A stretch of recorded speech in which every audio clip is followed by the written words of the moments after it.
श्रीराम समर्थ श्रीराम शुका सारिखे पूर्ण वैराग्य जाचे वशिष्ठा परी ज्ञान योगेश्वराचे कवी वाल्मिका सारिका मान्य ऐसा नमस्कार माझा सद्गुरु रामदासा मला वाटते अंतरित्वा वसावे तुझ्या दासबोधा सित्वा बोध व्हावे अपत्या परी पाववी प्रेम ग्रासा महाराज या सद्गुरु रामदासा। जय जय रघुवीर समर्थ सब संतन की जय। श्रोता वक्ता श्रीराम समर्थ श्रीराम। उपस्थित सर्व साधक बंधू आणि भगिनींनो, समर्थांनी आपल्याला भक्ती मार्ग जो सांगितला आहे त्या भक्ती मार्गाचं चिंतन आपण करत आहोत। काल आपण 5 ओवी पाहिल्या। आज समर्थांनी भक्ती मार्ग का करावा, भक्ती मार्गच का आपण स्वीकारावा याचं उत्तर दिलेलं आहे। समर्थांनी नरदेहाला धन्यता मानली आहे, कारण त्या नरदेहाच्या माध्यमातूनच आम्हाला परमेश्वर प्राप्ती होऊ शकते। म्हणून समर्थ असे म्हणतात ओवी क्रमांक 4 मध्ये, श्रीराम समर्थ श्रीराम नरदेही आलिया एक काही करावे सार्थक। समर्थांनी नरदेही आल्यानंतर सार्थक करावं। सार्थक हा शब्द पण फार सुंदर आहे। स अर्थ म्हणजे उपयोगी राहणे। आपलं जीवन फुकट न जाता त्याचं सार्थक व्हावं, त्याला धन्यता मिळावी, त्याची इति कर्तव्यता पूर्ण व्हावी, यासाठी नरदेहामध्ये आल्यावर माणसाने स्वतःचं सार्थक केलं पाहिजे। मग सार्थक करण्याचे मार्ग कोणते? इतके सुंदर समर्थांनी त्याची एक गुंफण रचली आहे की त्या ओवी नुसत्या वाचल्या तर कुठल्याही निरूपणाची गरज पडत नाही। पण तरीसुद्धा आपल्या सर्वांच्या चिंतनासाठी आपण त्यावर थोडा विचार पण करू। पण समर्थांनी जे सांगितलं आहे ती 5वी ओवी आहे का। श्रीराम समर्थ श्रीराम विधियुक्त कर्म विधियुक्त ब्रह्मकर्म अथवा दयादान धर्म अथवा करणे सुगम भजन भगवंताचे श्रीराम। अनुतापे करावा त्याग अथवा करणे भक्तियोग नाही तरी धरणे संग साधुजनाचा श्रीराम। नाना शास्त्रे धुंडळावी अथवा तीर्थे तरी करावी अथवा पुरश्चरणे बरवी पापक्षया कारणे श्रीराम। जय जय रघुवीर समर्थ। समर्थांनी या 6व्या ओवीच्या आरंभी विधियुक्त शब्द वापरला आहे। कसंही करणे, वेडे वाकुडे गाईन परी तुझाची म्हणवीन, हे जरी म्हटलं गेलं असलं तरी वेडे वाकुडे या शब्दामध्ये भाव आहे, भक्ती आहे, प्रेम आहे, श्रद्धा आहे। भक्ती, भाव आणि प्रेम, श्रद्धा याशिवाय केलेलं कर्म ते कर्म होत नाही, ते कर्म फलद्रूप होत नाही। म्हणून पहिल्यांदा काय कसं करावं याचं नाव आहे विधी, आणि कसं करू नये याचं नाव आहे निषेध। मग समर्थ म्हणतात आहे विधियुक्त कर्म करा, म्हणून समर्थांनी पहिले ब्रह्मकर्म शब्द वापरलाय। ब्रह्मकर्म या शब्दामध्ये ब्राह्मणाचा कर्म, ब्राह्मणाने काय कसं वागावं या संदर्भात समर्थ सांगतात। पुन्हा आपण स्पष्टीकरणार्थ सांगू इच्छितो, वर्णव्यवस्था आणि जाती व्यवस्था याचा इथे काहीही संबंध नाही. कारण समर्थांच्या समोर नव्हे तर सर्व साधू संतांच्या समोर, सगळ्या देवतांसमोर, सगळ्या आध्यात्मिक ग्रंथांसमोर येथे जाती अप्रमाण असं वचन वापरलेलं आहे. जातीला काहीही महत्त्व नाही, परंतु कुठलेही काम करत असताना ते काम उत्तम झालं पाहिजे यासाठी मात्र आपल्याला त्याची विधी माहीत पाहिजे. विधी नसेल तर ते कर्मसुद्धा योग्य होणार नाही. व्यवहारातले उदाहरण सांगता येतील, कितीतरी सांगता येतील. की एखाद्याला घर बांधायचं आहे, तर घर बांधण्यासाठी एक विधी आहे. म्हणजे याचा अर्थ तुम्ही म्हणाल की बा पूजा करायची, अर्चा करायची, भूमिपूजन करायचं, हा तर भाग झालाच. पण यानंतर सुद्धा ते कर्म योग्य न्यायी माणसाच्या हातून, योग्य अधिकारी माणसाच्या हातून त्या पूर्ण जागेचा पूर्ण प्लॅन तयार करणे, घराचा नकाशा तयार करणे, घर बांधण्यासाठी उत्तम इंजिनियरची योजना करणे, त्याची वास्तुशास्त्रानुसार त्याचा विचार करणे, सगळ्या दृष्टीने, प्रकाश योजनेच्या दृष्टीने विचार करणे, आरोग्याच्या दृष्टीने विचार करणे, सगळा विचार सर्वतोपरी करणे, याचा अर्थ विधी करणे. जे सांगितलं आहे ते कशासाठी सांगितलं आहे? अंधश्रद्धा नाही, श्रद्धेचा संबंध आहे. करण्यामागे उत्तम व्हावं हा त्यामागचा उद्देश आहे. कपडे धुण्याची सुद्धा एक विधी आहे. पहिले साबण लावावं की पहिले 2-4दा 10 वेळा आपटावं नंतर साबण लावावं हे ठरवलं पाहिजे.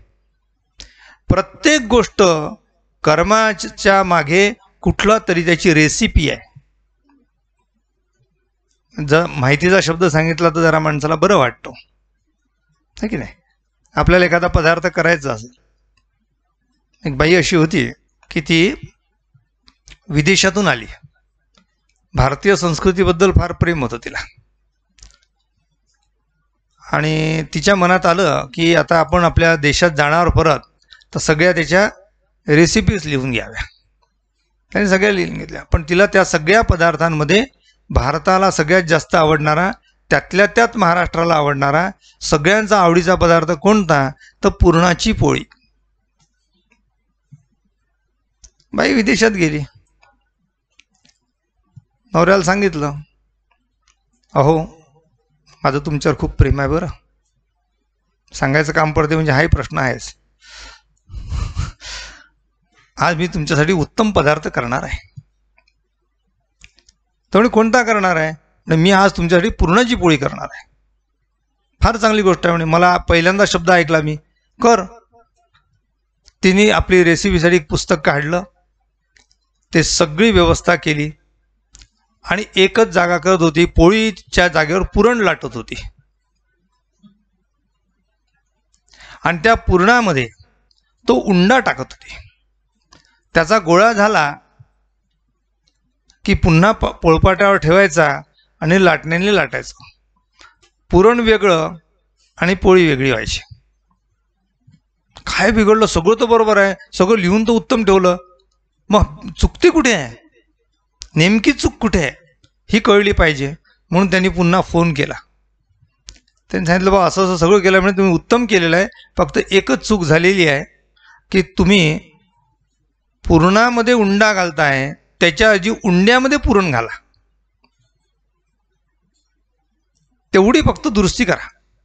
ती दुरुस्ती केल्याबरोबर ते शेवटी माय माऊली तिला उत्तम पोळी तयार करता आली. पुरणाची विधी.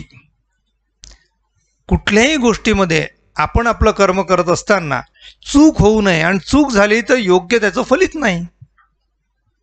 पुरणाची पोळी पाहिजे होती, थोडी चूक झाली म्हणून पुरणाची पोळी होईना. म्हणून आपण कुठलंही कर्म करत असताना समर्थ म्हणतात की विधियुक्त झालं पाहिजे. मग ते दान असो, त्याग असो, धर्म असो, भजन असो, कीर्तन असो, प्रवचन असो, याला एक विधी आहे. आम्ही कीर्तन शिकलो, त्याच कीर्तनाचा आम्हाला विधी सांगितला. कीर्तन कसं केलं पाहिजे? मग पहिले नमन पाहिजे, मग गजर पाहिजे, पूर्वरंगात अभंग पाहिजे, पुनरुच्चार पाहिजे, निरूपण पाहिजे, नंतर मध्यांतरामध्ये नारदाच्या गादीचं पूजन पाहिजे, मग उत्तरांगाचं आख्यान पाहिजे, आख्यानंतर संपल्यानंतर पूर्वांगाचा पुन्हा अभंग म्हटला पाहिजे. तो नुसता म्हणायचा नाही, तर तो मूळ पदामध्ये ज्या चालीत म्हटला त्या चालीत न म्हणता राग बदलला पाहिजे, त्या ठिकाणी भैरवी वापरली पाहिजे. काय आहे हा विधी नाही का? उत्तम विधी. माणसाला कुठलीही कृती करत असताना त्याची एक पद्धत आहे, त्या पद्धतीने केल्या गेलं पाहिजे. आणि म्हणून समर्थांनी या सगळ्या ओवी त्यासाठी सांगितलेल्या आहेत. परत तुम्हाला सांगतो, समर्थ म्हणतात आहे की विधियुक्त ब्रह्मकर्म अथवा दान दया दान धर्म. ब्रह्मकर्म करत असताना म्हणजे पूजापाती करताना आपल्याकडनं चूक होतात. कशी पूजा करावी एक वेगळं प्रवचन करावं लागेल. मी फार ठिकाणी पाहिलेले आहेत, कारण कीर्तनाच्या निमित्ताने सगळीकडे जेव्हा जातो तेव्हा अनेकांच्या घरातल्या पूजा मला पाहायला मिळतात. पूजा ही पूजाच झाली पाहिजे. देवाला धुतो आणि त्याच्या अंगावर फुलं ठेवतो अशी पूजा नसावी. पूजा करत असताना त्यामध्ये भाव असला पाहिजे. तामणामध्ये देवाची मूर्ती आम्ही घेत नाही, तर देवालाच आम्ही पाचारण करतो. त्याच्या अंगावर पाणी घालतो, तर त्यांना आम्ही आंघोळ करतो या उद्देशाने. गंध लावत असताना त्यांच्या मूर्ती लहान असते, आपल्या बोटाचा आकार मोठा असतो. गंध लावताना आपलं ते गंध नेमकं कुठे लागते याची काळजी घेतो का? त्याच्या कपाळाला लागते की त्याच्या डोळ्यात जाते? आम्ही मूर्तीला नाही लावत आहे. म्हणून प्रत्येक कृती भावयुक्त, अंतःकरणामध्ये तो भाव असेल तर त्या कृतीला महत्त्व राहते. भाव वजा जर कृती झाली तर ते नुसतं कर्म होते, कर्मकांड होईल. पण भावयुक्त असेल तर ती पूजा होईल. म्हणून शास्त्र तर माहीत असलंच पाहिजे, पण शास्त्राबरोबर अंतःकरणामध्ये अशा प्रकारचं भगवंताबद्दलचं आत्यंतिक प्रेम असलं पाहिजे. काल आपण बोललो प्रवचनामध्ये की आपलं प्रेम जितकं संसारावर आहे त्याच्यातलं फक्त काही 5% प्रेम जर परमेश्वरावर लावलं गेलं तर आपला संसार सुखाचा होतो. आपण 100% संसारावर प्रेम करतो आणि भगवंतावर प्रेमच करत नाही अशी अवस्था होते. आणि जेव्हा आपल्याला काही अडचण येते तेव्हा आपण भगवंताचं नाम घेतो. खरंच सांगा, प्रामाणिकपणे सांगा की आम्ही जेव्हा एखाद्याला मदतीसाठी बोलावतो त्यावेळेस तो सुद्धा म्हणत असेल की मला मदतीसाठी बोलावत असताना माझ्यासाठी तू काय केलं आहे तर मी तुझ्या मदतीसाठी येऊ. शेजारचा तोच मनुष्य धावत येत असतो की ज्या शेजारच्यांसाठी समोरच्यानी शेजार धर्म पाळलेला असतो. एकमेका साह्य करू, एकमेकांना साह्य करणे हा धर्म आहे. म्हणून अवघे धरू सुपंथ, एकमेकाला साह्य केलं पाहिजे. संकट प्रसंगी समस्येच्या वेळेस आपण एकमेकाला जर मदत केली, लक्षात घ्या या जगामध्ये संकट प्रसंगी जो दुसऱ्याला मदत करतो त्याचे उपकार घेणारा आयुष्यात कधीही विसरत नाही. सुखासाठी सगळे धावत येतात, पण दुःखाच्या प्रसंगी कोणी धावत येत नाही. दुःखाच्या प्रसंगी जो धावत येतो तो खरा आपला मित्र असतो. गरज पडेल तेव्हा धावत येईल तर तो मित्र, नाहीतर जेवण खावण करण्यासाठी सगळे लोक येतात. आमच्या गजानन महाराजांच्या पोथीमध्ये दासगुरु महाराज अतिशय प्रसन्नतेने, अत्यंत काकुळतेने सांगतात की बाबा ऐक, काय म्हणतात ते, लाडू पेढे खावयास लोकजमती विशेष. लग्नातला समारंभ आठवा, एक म्हणजे झाडून लोक येतात, इष्ट मित्र परिवारासह. लाडू पेढे खावयास लोकजमती विशेष, परी साह्य संकटास कोणी नसे. हेची तत्वध्यानी धरा, ईश्वरासी आपला करा. ईश्वराला आपलं का करावं की आपल्या खऱ्या दुःखाच्या प्रसंगी, खऱ्या अडचणीच्या प्रसंगी फक्त भगवंत धावत येतो. पण भगवंत केव्हा धावत येईल हो?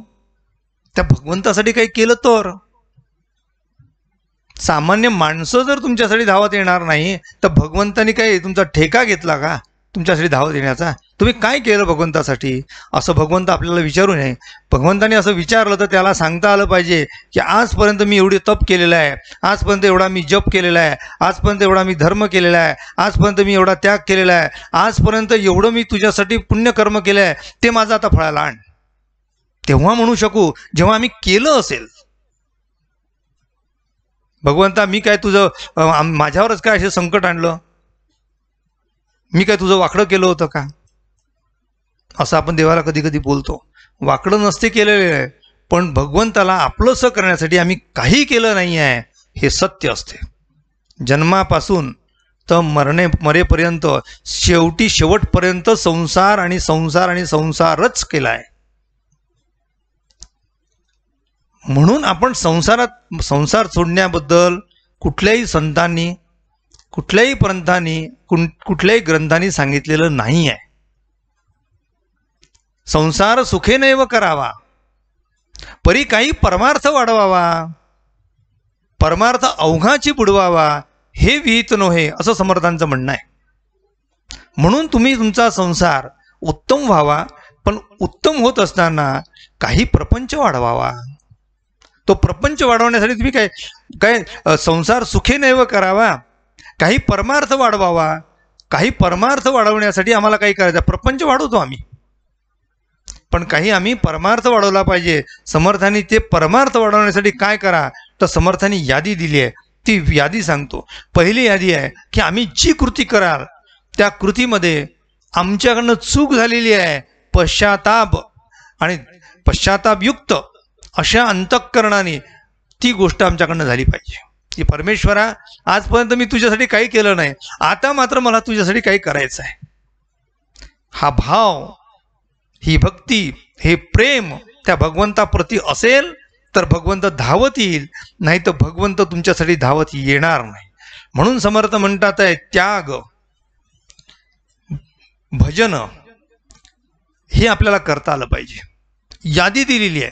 पहिले काय करा, ब्रह्मकर्म करा.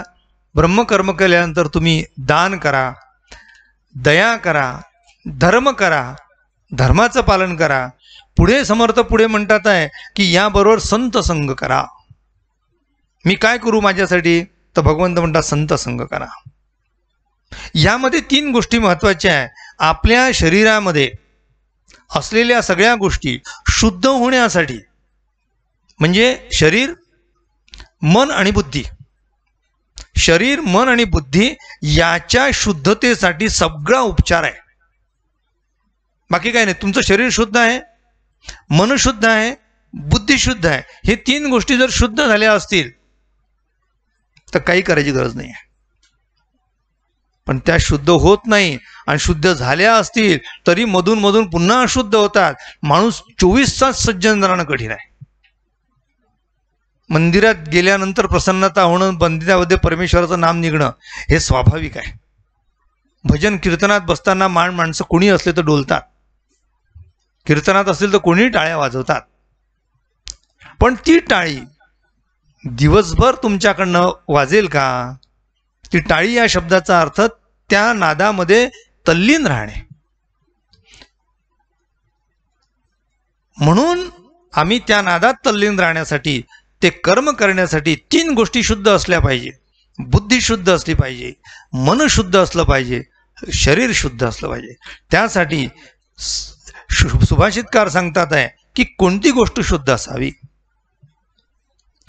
पंच ज्ञानेंद्रियस्य देहस्य बुद्धिश्च मनसा तथा द्रव्य देश क्रियाणां च बुद्धिरा शुद्धिराचार दृश्यते. अशा प्रकारच्या गोष्टी शुद्ध केल्या पाहिजे. पंच ज्ञानेंद्रियस्य, 5 ज्ञानेंद्रिय शुद्ध केली पाहिजे. 5 ज्ञानेंद्रिय कशाने शुद्ध होतील? 5 ज्ञानेंद्रिय आम्हाला माहिती आहे. आमचे डोळे कशाने शुद्ध होतील? फक्त भगवंताचं रूप पाहिल्याने. कान कशाने शुद्ध होतील? भगवंताचं भजन ऐकल्याने. जीभ हे सुद्धा आहे, कारण ती रसना आहे, तिला सुद्धा कळते, ती सुद्धा ज्ञानेंद्रिय आहे. म्हणून जीभ सुद्धा कशाने शुद्ध होईल? भगवंताचं नाम घेण्याने शुद्ध होईल. पंच ज्ञानेंद्रिय आम्हाला शुद्ध करायचे आहेत. म्हणून समर्थ म्हणतात, शास्त्रकार म्हणतात आहे पंच ज्ञानेंद्रियस्य देहस्य, देहाचे 5 ज्ञानेंद्रिय. पुढे शब्द वापरलाय बुद्धिश्च मनसा तथा, आपली बुद्धी आणि मन हे शुद्ध झालं पाहिजे. कसं आहे, शरीर शुद्ध करणं आपल्या हातात आहे, मन शुद्ध करणं शरीराच्या हातात आहे. तुम्ही म्हणाल हे उलट आहे, मन करते सगळं, शरीर थोडी करते. पण नाही, पहिले सवय शरीराला, मग हळूहळू मनाला. घरात नवीन आलेली सून सगळ्यांचा आदर करायला लागली, पहिले मनापासून नसतो. आईला नमस्कार करतो तसा सासूला नमस्कार होत नसतो, हे मलाही कळते. पण म्हणते अगं ही तुझी आई आहे, मग ती आई साहेब शब्द जोडून तिला नमस्कार करते. मग हळूहळू तो साहेब शब्द तुटतो आणि ती खरी आई होते. केव्हा होईल ते? पहिले शरीराला. लहान मुलाला आम्ही म्हणतो की नाही, संध्याकाळ झाली बाळा, देवासमोर बस, शुभम करोती म्हण. तो म्हणत राहतो, कृती असते. पण जेव्हा तो 10-15 वर्षाचा होतो तेव्हा त्याला नमस्काराचं महत्त्व कळते. ते नमस्काराचं महत्त्व का कळते? कारण पहिले शरीराला सवय झाली असते, शरीरानंतर ती मनाला होते. म्हणून इथे त्यांनी सांगितलंय बुद्धिश्च मनसा, पहिले बुद्धीला मग मनाला. समर्थ पुढे म्हणतात, शास्त्रकार म्हणतात आहे द्रव्याच्या बाबतीत शुद्धता. मागे म्हटलं होतं आपण की कुठलंही कर्म करत असताना आमच्या घरात जे द्रव्य येणार आहे ते द्रव्य शुद्ध असलं पाहिजे. आमचे तुकोबाराय म्हणतात आहे, जोडून या धन उत्तम व्यवहार आहे. आपण खरंच मनापासून विचार करा, या जगामध्ये प्राप्त होणारं सगळ्यांना धन ते शुद्ध आहे का? शुद्धतेचं उच्चांक सांगू का तुम्हाला? की आपण कर्म करत असताना, जसा मी शिक्षक आहे, मग माझ्या घरात येणारा पैसा शुद्ध नाही का? नक्कीच शुद्ध आहे. पण ज्या दिवशी मी शाळेत जाईल, वर्गात जाईल, अभ्यास न करता विद्यार्थ्यांना काहीतरी काम लावून देईल आणि आपण आपलं काम करत बसेल, तो जो तास आहे, ती जी तासिका आहे, त्या तासिकेमध्ये मला मिळालेलं जे धन आहे ते अशुद्ध होऊन जाईल. म्हणून माझं कर्म, ज्या कर्माबद्दल मला पैसा मिळतो आहे, ते कर्म सुद्धा तितकंच भगवत अर्पण झालं पाहिजे, तर त्याला शुद्धता प्राप्त होईल, अन्यथा होणार नाही. या जगामध्ये कर्म शुद्ध असल्याशिवाय काही शुद्ध होणार नाही. म्हणून द्रव्य प्राप्ती याचा अर्थ कर्म शुद्ध. कर्म शुद्ध असेल तर त्या कर्मातूनच आम्हाला पैसा मिळतो. म्हणून जोडून या धन उत्तम व्यवहार. उत्तम व्यवहार याचा अर्थ कर्म. उत्तम व्यवहार याचा अर्थ कर्म. जोडायचा आहे मला पैसा. पैसा सोडा कोणी सांगितलं? पैसा जोडा.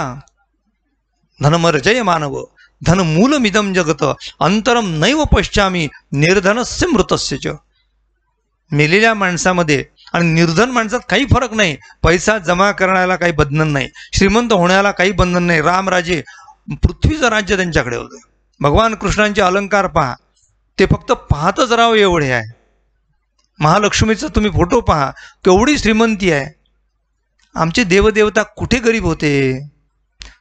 आम्हाला कोणी सांगितलं गरीब राहायला? गरीब मनाने राहावं, गरीब स्वभावाने राहावं, पण धनाच्या दृष्टीने इतकी श्रीमंती असली पाहिजे, नाथांसारखी श्रीमंती. जो कोणी आमच्या घरी येईल तो कोणी उपाशी जाणार नाही, एवढी श्रीमंती असली पाहिजे. ती श्रीमंती मिळवा. आपण पुन्हा जोडून या धन उत्तम व्यवहार आहे. एक रुपये सुद्धा आमच्या घरामध्ये वाईट मार्गाचा येता कामा नाही, याची काळजी घ्या. म्हणून संतांनी इथे शास्त्रकारांनी सांगितलंय की द्रव्यस्य देश क्रियाणांच, म्हणजे द्रव्य, देश आणि क्रिया या बाबतीत आम्ही शुद्ध असलं पाहिजे. आम्ही ज्या देशात राहतो त्या देशाच्या दृष्टीने आमची काय शुद्धता आहे, आमचं कर्तव्य काय, त्या कर्तव्यपरायण राहून आम्हाला आमचं ते कर्म करावं लागेल. किती अडचणी असतील तर बाकी सगळ्या अडचणी नंतर, घर नंतर आहे, पहिले देश आहे. मी देशाचा पहिले आहे, नंतर घराचा आहे. लोक पहिले घराचा असतात, नंतर देशाचे असतात. सैनिकांना खरोखर साष्टांग प्रणिपात करावा, एवढे मोठे ते भक्त आहेत की आम्ही आमच्या घरामध्ये सुखी राहतो, कारण ते त्यांचं देशकर्म देशभक्ती ही फार उत्तम प्रकारे करतात आहे. त्या उत्तम प्रकारे केलेल्या त्या कर्माला आम्ही घरात राहणारे जे गृहस्थ आहे त्यांनी साष्टांग नमस्कार करावा. म्हणून देश पहिले आहे, नंतर घर आहे, कुटुंब नंतर आहे, व्यवहार नंतर आहे, हे सगळं नंतर आहे, पहिला देश आहे. म्हणून समर्थ सुभाषितकार सांगतात आहे, द्रव्य देश किर्ग्याणामची इथे शुद्धता असली पाहिजे. आणि पुढे म्हटलेलं आहे, शुद्धी आचर हा दृश्यते. माणसाचा अशा प्रकारे या संदर्भामध्ये आमचा शुद्ध असा आचार पाहिजे. आचार म्हणजे वागणूक. म्हणून समर्थांनी आग्रहपूर्वक सांगितला की विधियुक्त सगळं करा, मला वाटेल तसं करू नका. काही जमत नाही, शेवटी नाईलाज आहे, मग शेवटी मानसपूजा सांगितली आहे. मलाही माहिती आहे मानसपूजेबद्दल काही प्रश्न नाही, पण सगळं असताना बाहेर घराच्या समोर सुंदर झाड आहे, त्या झाडाला उत्तम फुलं लागलेली आहेत, देव इथे बिना फुलाची आहे, देवाला हार दिसत नाही आहे, पण आपण म्हणायचे की देवा बाहेरचं झाड आहे, मी फुलं तोडून आणलेली आहे, ही तुझ्यासाठी आहे, ही तुला अर्पण करतोय, स्वीकार कर. तुम्हीच तर म्हटलं मानसपूजा पाहिजे. अरे मानसपूजा केव्हा आहे? जेव्हा प्राप्ती नाही तेव्हा मानसपूजा आहे. प्राप्त असेल तर ती आपल्याला विधियुक्तच पूजा केली गेली पाहिजे. आग्रह मी धरेल की जे कर्म कराल त्या कर्माच्या पाठीमागे शुद्धता मात्र अत्यंत आवश्यक आहे. शुद्धता नसेल तर काही अर्थ नाही आहे. नाही निर्मळ जीवन. सगळ्या अध्यात्माचा सगळ्यात मुख्य सार काय आहे तर मनशुद्धी आहे. मनशुद्धीसाठी हा सगळा प्रश्न आहे. हा सगळा उपचार मनशुद्धीसाठी आहे. शरीर शुद्धीसाठी तुम्ही आंघोळ करा, व्यायाम करा, आरोग्य चांगलं ठेवा, हे सगळं त्याच्यासाठी आहे. पण त्याच्यापेक्षा जास्त महत्वाचं आहे मनशुद्धीसाठी अध्यात्म आहे. तुकोबाराय म्हणतात, नाही निर्मळ जीवन काय करील साबण. पाणी चांगलं नाही आहे तर साबणाने तुमची आंघोळ होणार आहे का? तैसे चित्त शुद्ध नाही तेथे बोध करील काही. त्याच माणसाला सांगता येते की ज्या माणसाचं मुळात चित्त शुद्ध आहे, तोच मनुष्य बोध ऐकून घेऊ शकतो ज्याचं मन शुद्ध आहे. ज्याचं मन कलुषित आहे त्याला कितीही चांगलं सांगण्याचा प्रयत्न केला तर तो ऐकणार नाही, आपली बुद्धी तरकटी ठेवून त्याच्यातून नवीन तर्क निर्माण करेल. म्हणून माणसाने जीवन उत्तम करण्यासाठी पहिल्यांदा काय करावं तर आपलं मन शुद्ध करावं. मन शुद्ध होता शत्रू मित्र होती इतकं सांगितलेलं आहे. जगामध्ये जगन्मित्र जिव्हेपासी आहे सूत्र. मनुशुद्धीचा सगळ्यात जवळचं इंद्रिय म्हणजे आपलं जीव आहे. या पंच ज्ञानेंद्रियांना उत्तम वळण लावा, त्यानंतर आपल्या बुद्धीला उत्तम वळण लावा, या माध्यमातून मनाला उत्तम वळण लावा. या मनाला उत्तम वळण लावण्यासाठी समर्थांनी 205 श्लोकांची योजना केली आहे. नको रे मना क्रोध हा खेदकारी, मना सज्जना भक्तिपंथेची जावे, सदा संगती सज्जनाची असू दे. काय आहे? प्रत्येक श्लोक घ्यावा आणि 1 तास बोलावं. इतके सुंदर श्लोक आहेत. कधीतरी योग येईल, भगवंत माझ्यावर कृपा करेल आणि ते माझ्याकडनं ते बोलवून घेतील. पण इतकं नक्की आहे की समर्थांनी नाही, सर्व संतांनी, सगळ्या संतांनी एक मुखाने सांगितलंय. कारण संत हे भिन्न नाहीत, संत एकच आहे. संतांनी कालखंडानुसार, परिस्थितीनुसार, वेगवेगळ्या कारणासाठी त्यांनी जन्म घेतलेला आहे. परिस्थितीनुसार त्यांनी आपले वाक्यरचना केलेली आहे, शब्दरचना केलेली आहे, भाव सांगितला आहे, भक्ती सांगितली. ज्ञानेश्वरांनी सांगितलेली भक्ती म्हणजे गुलाबाच्या फुलातील सुगंध आहे. समर्थांनी सांगितलेली भक्ती गुलाबाच्या फुलाच्या सुगंधाबरोबर त्या गुलाबाचा सुगंध टिकण्यासाठी बाजूला असलेल्या काट्यांची गरज आहे, हे समर्थांनी सांगितलेलं आहे. आधी गाजवावे तडाखे. कारण जोपर्यंत आम्हाला शुद्धता पाळायची आहे, जोपर्यंत आम्हाला सत्वगुण सांभाळायचा आहे, त्या सत्वगुणासाठी काही बाबतीत तरी रजोगुण आणि तमोगुण याला सत्वगुणाला सहाय्यक झालं पाहिजे, यासाठी सगळी रचना समर्थांनी पुढे केली. कारण दुर्जन समोर ठाकलेले होते. म्हणून संतांनी एकच कार्य केलंय, भक्ती मार्ग वाढवलाय. चाल केलासी मोकळा, बोल विठ्ठल वेळोवेळा. भगवंत मार्ग एकच सांगितलाय. कुठलाही पंथ घ्या, कुठलेही संत घ्या, एकच आहे. म्हणून समर्थांनी दासबोधामध्ये किती स्पष्ट सांगितलं आहे, साधू दिसती वेगळे आले, परी ते स्वरूपी मिळाले, अवघे मिळून एकची झाले, देहातीत वस्तू. देह बदलले हो, पण त्यामध्ये आत्मा जो वास करणारा जो आहे संतांचा, म्हणून म्हणतो आम्ही संत हा जन्मावा लागतो, संत तयार होत नसतो. त्या संतांचा तो जन्मच असतो. बुडते हे जन न देखवे डोळा, म्हणूनही कळवळा येतो आम्हा. बोलिले जे ऋषी साच भाव वर्तावय. आम्ही आलो कशासाठी आहे की जे आम्हाला जे सांगितलं आहे ते सांगण्यासाठीच आम्ही परत आलो आहे. म्हणून तुकाराम महाराजांनी आग्रहाने सांगितलेलं आहे की न लगे मुक्ती धन संपदा, संत संग देगा सदा. पुन्हा पुन्हा आमचा जन्म व्हावा, आम्ही नरकवास भोगण्यासाठी तयार आहोत, पण या ठिकाणी आमचा पुन्हा जन्म नको, यासाठी अध्यात्म आहे. पण संत म्हणतात आमचा पुन्हा जन्म झाला तर हरकत नाही, पण बुडते हे जन न देखवे डोळा, यासाठी आमचा जन्म व्हावा. तुका म्हणे गर्भवासी सुखे घालावे आम्हासी. आम्ही गर्भवास घ्यायला तयार आहे. संतांनी तर खरोखर सांगतो, संतांनी जन्म घेऊन आमच्यावर इतके उपकार केले आहेत, त्या उपकाराची फेड आपल्या स्वतःच्या शरीराच्या चामड्यांनी सुद्धा त्यांचे जोडे तयार केले तर ते फेटणार नाहीत.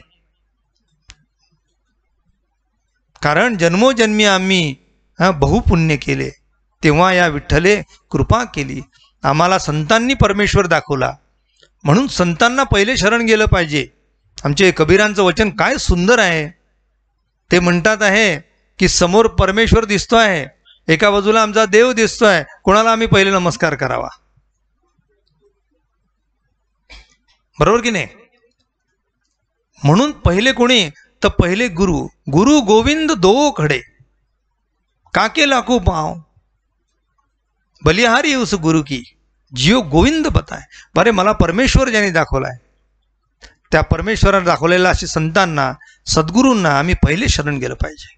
हे आम्हाला एवढा प्रपंच भगवंतांनी कुठे करून दिला आहे? हा आमच्या संतांनी करून दिला आहे. हे सगळं भगवंताचं जे सामर्थ्य आहे, भगवंताचं जे वर्णन आहे, हे आम्हाला कोणी दिलं? संतांनी दिलं. आम्हाला रामायण कळलं, कोणाकडनं कळलं? संतांकडनं कळलं. आम्हाला महाभारत कोणाकडनं कळलं? संतांकडनं कळलं. आम्हाला ज्ञानेश्वरी कोणाकडनं कळली? संतांकडनं कळली. तुकोबारांचा गाथा कोणाकडनं कळला? संतांकडून कळलेला आहे. दासबोध संतांकडनं कळलं आहे. सगळं संतांनी दिलं आहे. हे वैभव, आमच्या नरदेहाचं सार्थक करण्याचं वैभव केवळ संतांनी आणि केवळ संतांनी दिलं आहे. आणि बाकी जणांनी जे वैभव दिलेलं आहे ते याच ठिकाणी ठेवण्याचं आहे. ते नाशिवंत आहे. अविनाशी असं ब्रह्म प्राप्त करण्याचं वैभव संतांनी दिलं. म्हणून संतचरणी इथे आज वंदन करू आणि आजची या ठिकाणी दिलेली कीर्तन सेवा, प्रवचन सेवा थांबवतो. उद्या परत आपण याच ठिकाणी प्रवचनासाठी येऊ आणि परमेश्वराचं नामस्मरण करू. उपासनेला दृढ चालवावे, भूदेव संतासी सदा नमावे. सत्कर्म योगे वय घालवावे, सर्वामुखी मंगल बोलवावे. जय जय रघुवीर समर्थ. सब संतन की जय. भारत माता की जय.